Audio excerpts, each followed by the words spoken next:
The gentleman on the far left. Thank you. Hello. Hi, sir. Sir, my name is Varun Bajaj. I am into law and policy in the new economy space. I run a policy think tank exclusively for all the unicorns. They are part of the association. Sir, I hope you have stock options in it. Sir, that's my think tank. I'm the president. So, my question is that the vision of the government is that government would never will enable the business but not be in business.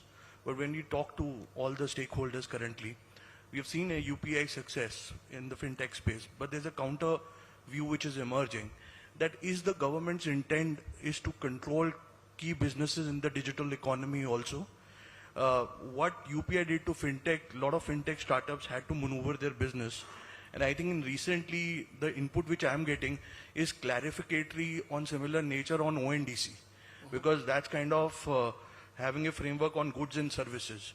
So if you could just share your vision on these, the government vision, it will really help startups. So there is no vision as much as there is a statement of fact, and I think we can all agree to this, that in no space do we want domination by a few companies.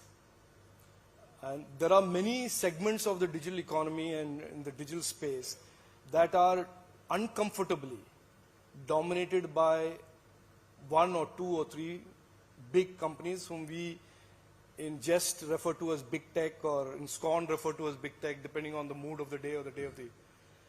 So our government's view is very clearly that we don't want to discourage anybody from being in India. We want all of the companies to come to India, but we certainly don't want the digital economy to be throttled or to be controlled, because like I said, our policy goals are openness. Open is the first boundary condition. Openness means what? Free and fair and unfettered choice for digital nagriks.